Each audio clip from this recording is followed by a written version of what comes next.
right, beautiful. Hello, everyone. Thank you for tuning into the Sea Boulder Team's project, Predicting Stream Flow from Snowpack and Exploration. Our team includes Michaela Johnson, Mike Tran, Rita Kamenetsky, Sofia Vikuntinsky, and myself, Isabella Monaco. Our incredible mentors who provided their expertise along the way include Bill Travis, Imtiaz Rangwala, and Prasad Thota. Before we dive in to our presentation, we want to acknowledge that the University of Colorado at Boulder campus resides in the traditional territories of Ute, Arapaho, and Cheyenne nations. And the study location of our project that we gathered our data from resides in the traditional Navajo Nation, Ute, Native American tribe of the Uintah and Ure Reservation, and Ute Mountain Ute tribe. Our project focuses on predicting stream flow data from Snowpack, and we began our project topic by sorting through hydrology data from the Upper Colorado River watershed, where 80 to 90% of water in the river is derived from that snowpack that originally begins in the Rocky Mountains. To note, the background image here is Independence Pass in central Colorado, where geographically one of our snowtail sites is located somewhere within this mountainous range. Next slide, please. Our research questions were guided with curiosity and the scope of this project, with emerging two major questions. The first being, how does maximum snowpack affect annual stream flow in the Upper Colorado River Basin? And the second guiding question of our project is, how accurately can we predict future stream flows from snowpack data? Conservation of Colorado River will be imperative for the citizens and the diverse fauna and flora that are dependent on the continued flow that spans across Western United States. Next slide, please. The Colorado River begins in the Rocky Mountain National Park. The river stretches over 1,400 miles as it eventually spills out of northern Mexico through its last stop into the Sea of Cortez, as displayed by the map on the right, supplying water for multiple municipal uses across the 7 states it intersects. Those municipalities include such activities as hydroelectric power, recreational purposes, fish and wildlife habitat, and agricultural use. For historical context, in 1922, the Colorado River Compact was created, which governed how these states would receive allocated amounts of water. Flow estimates were based on exceptionally wet years rather than typical flows. So as development ensued in these 7 states, major droughts were lurking in the not so distant future. Due to overuse and ongoing mega drought and rising temperatures, those flows have been decreasing and are likely to worsen over time. Next slide, please.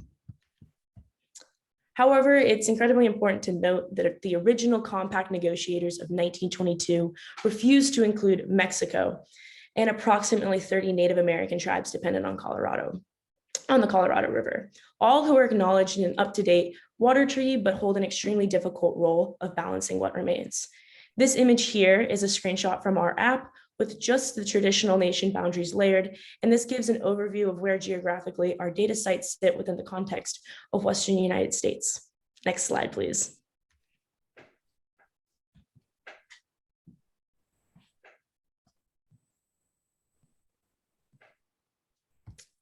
So we began wanting to understand this relationship between snowpack and stream flow. As the snow accumulates, spring snowmelt, among other factors, affect stream flow and water availability.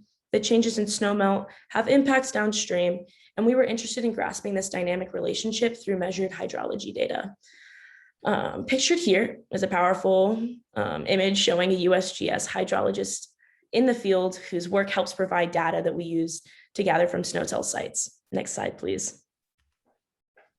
So this general relationship between the two, between snow and water, can be represented in this figure.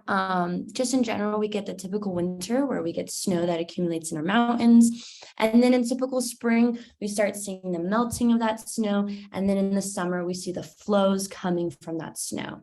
So this is just the general relationship between snow and water. And this is the relationship that we're going to be focusing on for today.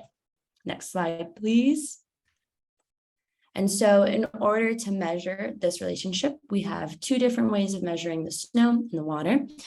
For the water, we use gauge discharge data. So we used it from the USGS sites. And there's two different measures of water flowing through the river.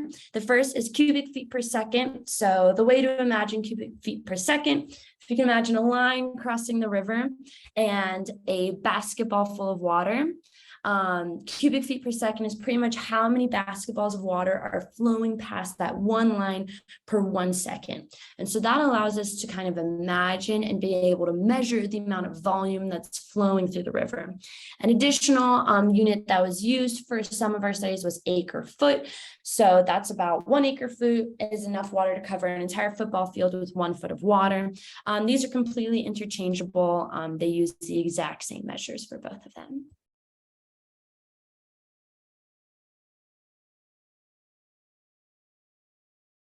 Next slide.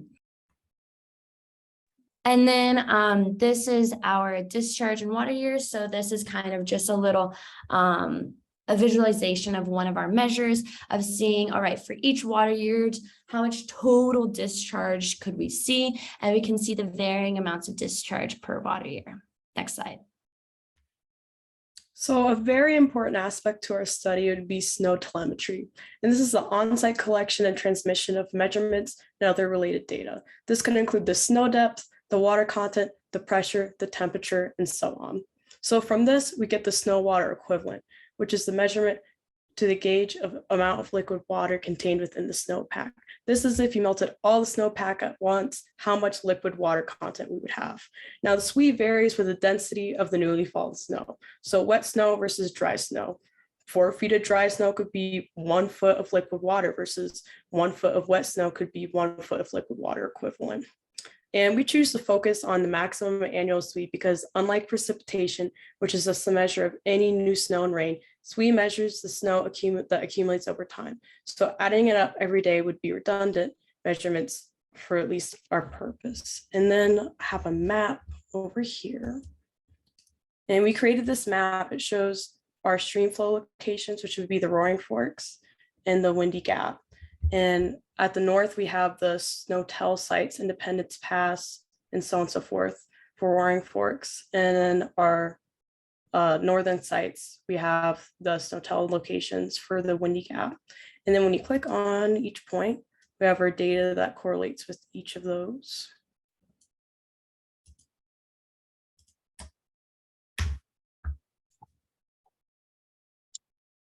So after we identified that our main area would be the upper Colorado River Basin, we divided into 2 further sub-basins, which were the upper Colorado River itself, and then one of the major tributaries that feeds into it, which is like the Roaring Forks River. And so we divided the work into collecting SWE data and river gauge data. So Isabel and Rita took care of the stream gauge data, while Michaela, Sophia, and I took care of the SWE data and also the accompanying metadata that went into stuff like the map. And respectively, we used 2 websites, NWCC, the National Weather Center, Weather and Climate Center, and DWR, which is a Colorado-specific Department of Water Resources site, which we use to query for our information. So for the 2 river grade sites at Windy Gap and Glenwood Springs, they were accompanied respectively by Phantom Valley, Lake Irene, Willow Creek Pass, and then for Glenwood Springs, they had the snow sites, the Snowtell sites at Independence Pass, Kiln, and McClure Pass. Next slide, please.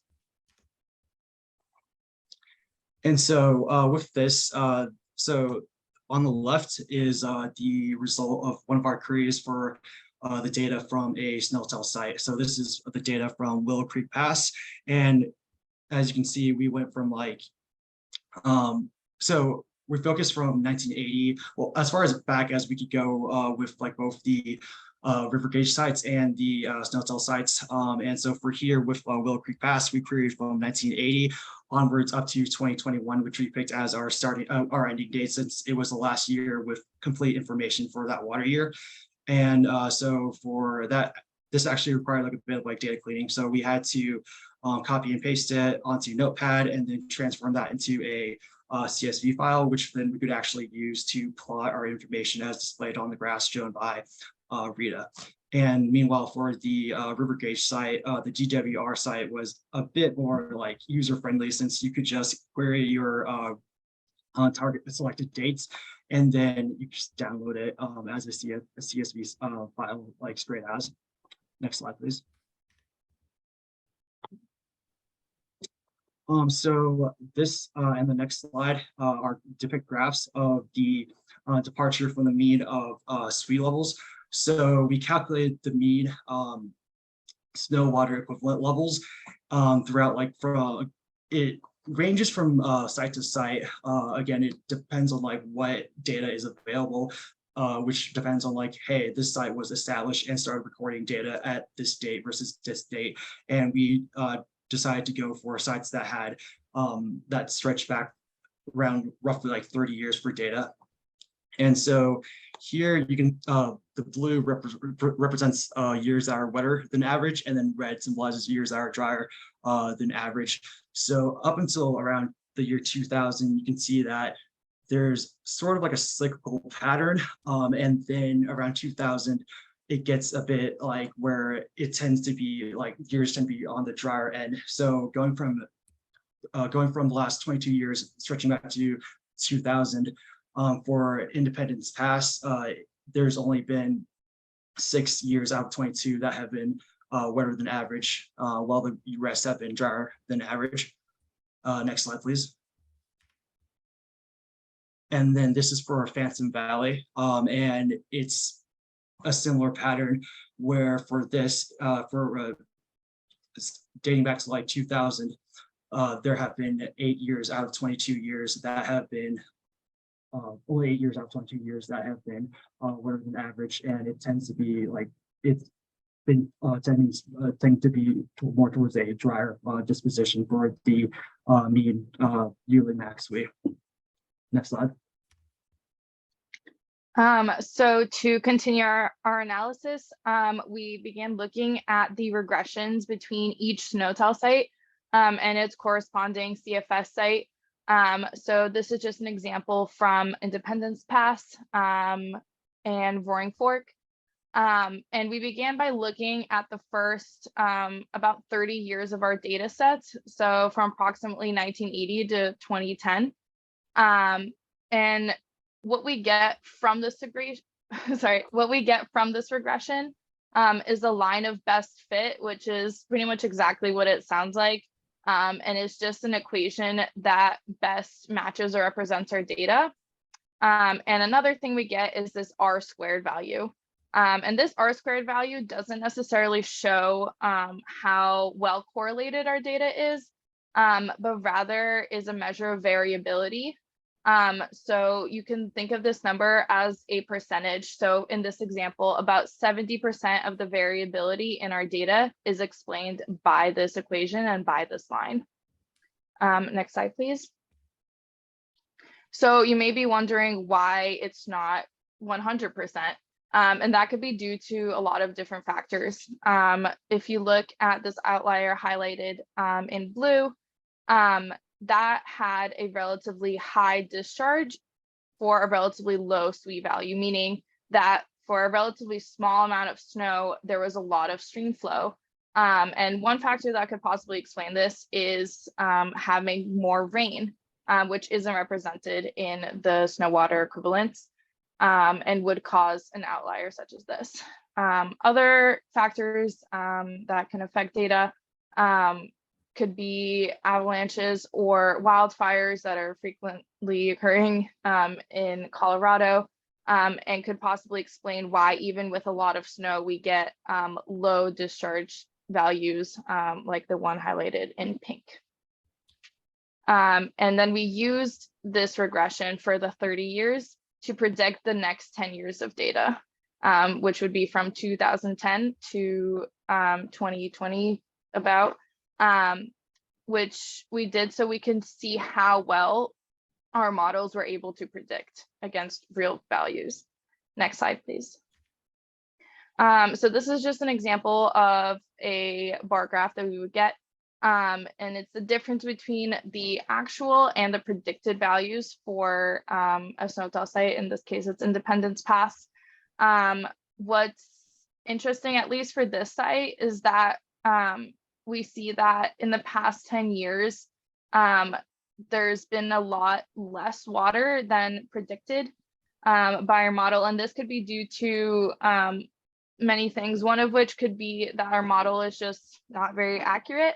But another one could be that we're getting a lot less water than we're expecting, which is kind of what we would expect in the context of climate change in Colorado. We're seeing drier and warmer years.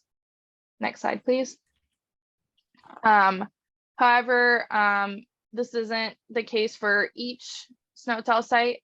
And this is one from a different basin, from the Windy Gap Basin. I'm looking at the Phantom Valley snowtell site, where we also see some interesting patterns, where in the last 5 years, almost all of the years have been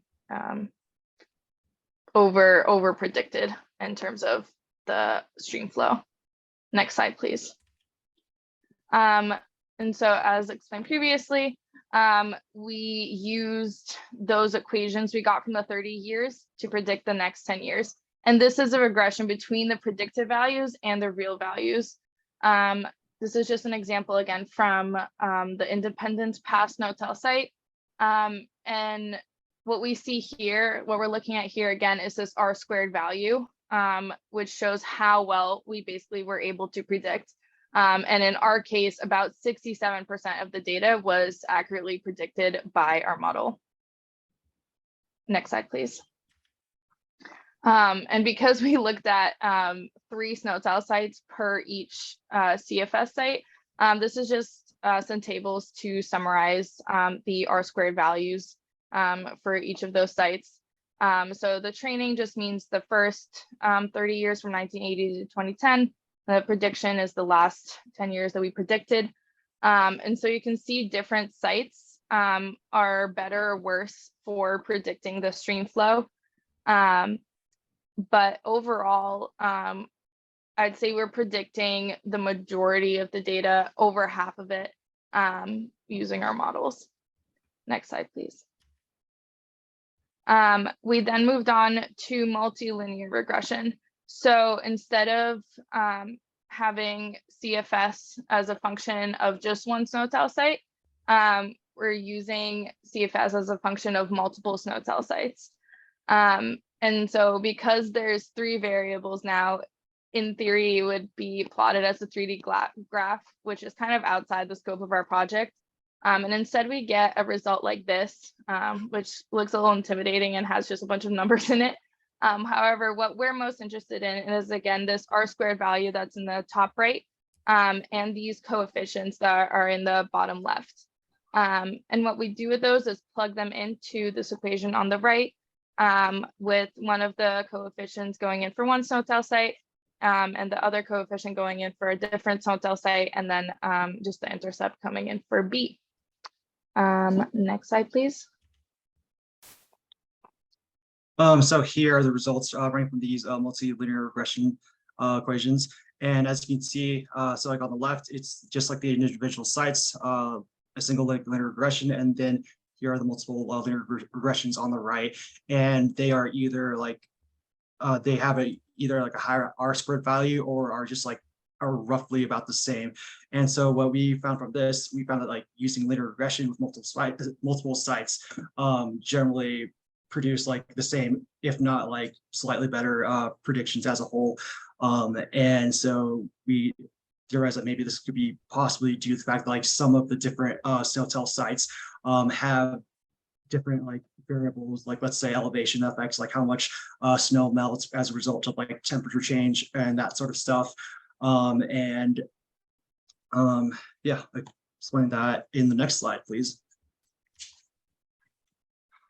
So again, we found that like for the most part, by running multiple linear regressions, we had either the same data or the same R squared value or a higher R squared value. And so like, again, this these changes might be, the slight increases might be explained by some like slight differences, either geographically, like elevation wise, different precipitation for different sites and that kind of stuff. Ultimately, even though like using like SWE data is not like a perfect method of predicting stream flow, it is still like a solid variable that can be built upon with like other variables. Let's see, like for example, using soil moisture content or temperature to build upon this, so we can possibly make more accurate models that could predict better future stream flows. Next slide, please. All right, I know we're low on time, but this part's pretty cool in my opinion. So being able to predict stream flow from snow is quite important, but there's kind of a difference between the trained and predicted data sets. And we kind of mentioned before, due to climate change, maybe there's more variability that's happening. Maybe that's why we're seeing that things are getting closer together. We don't see kind of the general patterns that we've been seeing lately. And so part of our exploration was seeing if this was also represented in streamflow data. Next slide, please. So we looked at to see maybe melting was happening more earlier in the year, and that would be representative of a warming climate. And so we looked at what month, do we see the maximum discharge in our stream flows? And we started seeing, in our 30-year span, we're starting to see that our maximum discharges are happening more in May rather than in June and July. So does that mean that maybe the climate's warming, that we're seeing that all that snow is melting a lot sooner? And we felt kind of good about this. However, next slide. When I looked at a bigger scope of it, so I looked in the past 100 years, maybe it's not that unique. Maybe that's not the best indicator to see if there has been more recent variability. And so even though this specific stop was a pretty big river, like right here, it gets pretty large. So we said, maybe smaller streams would be able to show us more variability in the water flows. And so next slide. I looked at a smaller stream that was kind of in the same area, and nope, it's pretty variable. This is probably because smaller streams are more perceptive to precipitation, stuff like that. However, Isabella had a great idea of looking at another possible way to see recent variability. Next slide. And that was by looking at not the stream flow, but when we see no stream flow. So when we get a discharge that's equal to 0, that means that the stream, especially in these higher mountain areas, it probably was frozen over. And so we look at it, we look in these last 50 years, and no months experienced that discharge of 0 of when the stream was frozen over. However, in the last 10 years, we see this high increase of when the stream started freezing over. So it's kind of interesting looking at the data in a different way and seeing maybe more of those climate extremes. And next slide. And so from this, from discussion results and for suggestions to get better future predictions, especially in the scope of climate change, is having snow-tail sites at higher elevations. A lot of snow-tail sites were not these super high elevations where snow might be sticking around for longer. We also proposed having CFS monitoring sites where streams are more likely to freeze over. And this is kind of counterintuitive. A lot of the CFS sites don't like to do that, but maybe that could be a good tool of using and seeing when things are starting to freeze.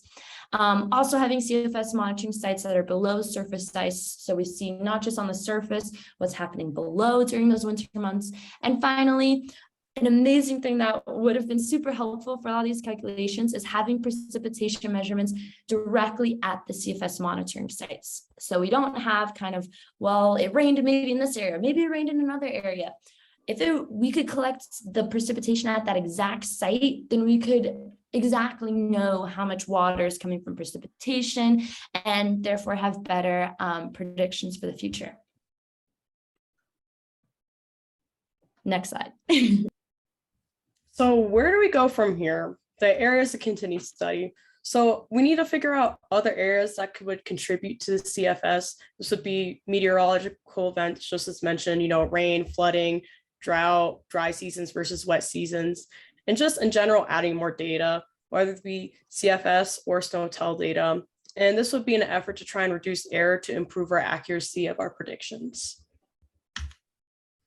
So the importance of this all. The Colorado River is a lifeline for the region, which supplies millions of people of water, including 7 states and tribal communities. So that's why it's super important that we study and try to come up with ways to predict the stream flow that we'll be having. From this, we can make informed decisions about water usage, and by looking at past as well as present trends, we can try and predict the future and hopefully live a sustainable life with it. So thank you guys so much for listening. I hope you guys learned something, and a special thanks to Nate and our mentors as well. Any questions?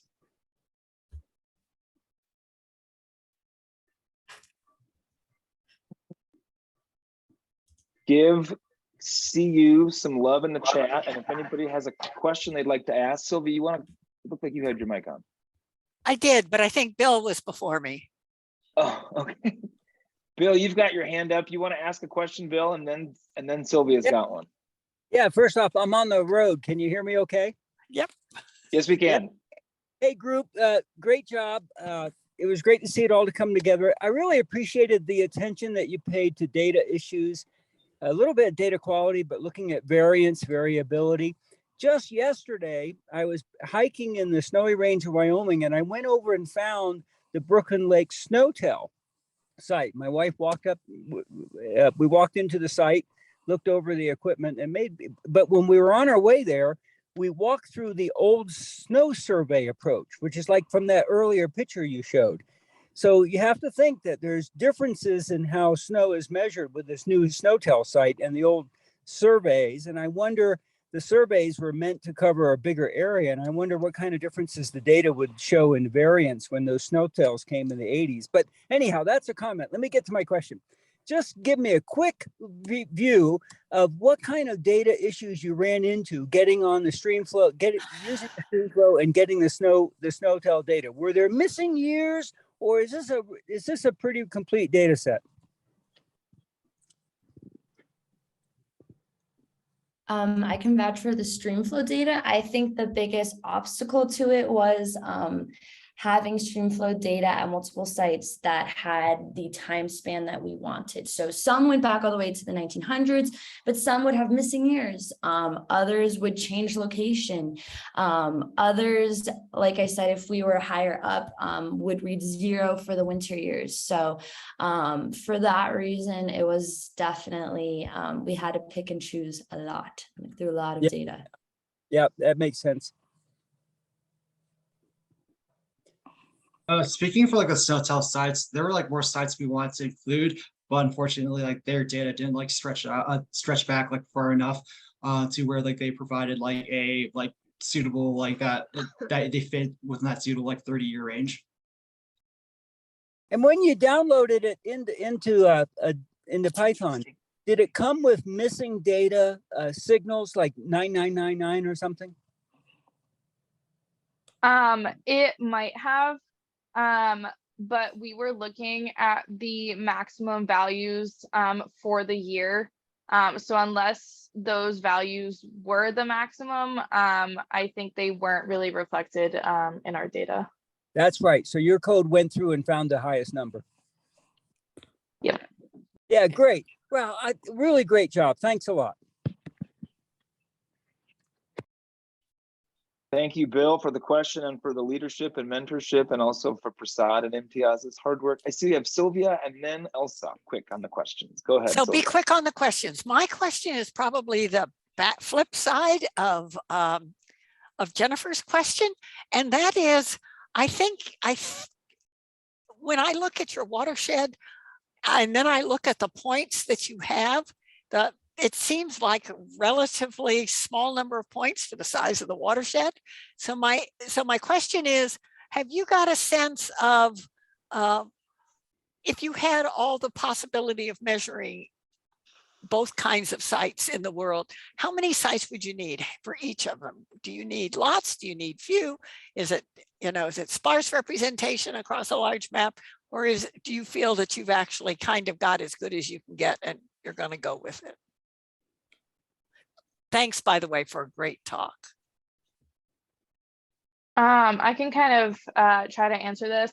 I think having almost as many as possible would be the best, just because we want to capture as much information about the snow and then about the CFS or the discharge data that we can.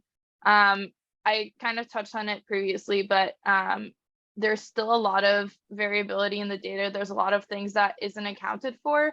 And what we found, even with adding one more SNOTEL site per discharge data, increased or I guess decreased that variability and made it more accurate of a prediction. And I think having more sites and more accurate data, both SNOTEL and CFS would probably improve those results. I was also going to answer that say, a little bit. Oh, go ahead, Rita. yeah, in response to Jennifer's question of like, how many measurements would you want? With CFS, it kind of stays the same. The river like gets bigger and wider depending on where you are. What I would specifically want to put is where things start to change. So when we see streams starting to come in, putting it on smaller streams so we can see variability in there, that would be my next step to putting sites in different places. But even while looking at the data in the last 5 to 10 years, I mean, there's so many more sites. So they're definitely on it. And the improvement has been really awesome. A lot more data. So when we were like doing the research about the SNOTEL sites, there's like about like 900 throughout the whole US in like various like remote, relatively like high elevation mountain sites. There's a alone like 159 in Colorado, and then in the upper Colorado basin, there's like 35. And just doing like the sites we did like for this project 6, like it we had to actually narrow that down because like some sites, like I said earlier, actually do not have enough data stretching back to our 30-year minimum limit. And ultimately the better, like the more the better, and the longer the data the better. So I guess like ultimately it's gonna cost money, and we won't see like the results like for a while to get like concrete like super reliable data. But like the more sites the better ultimately, even though that's not an amazing answer.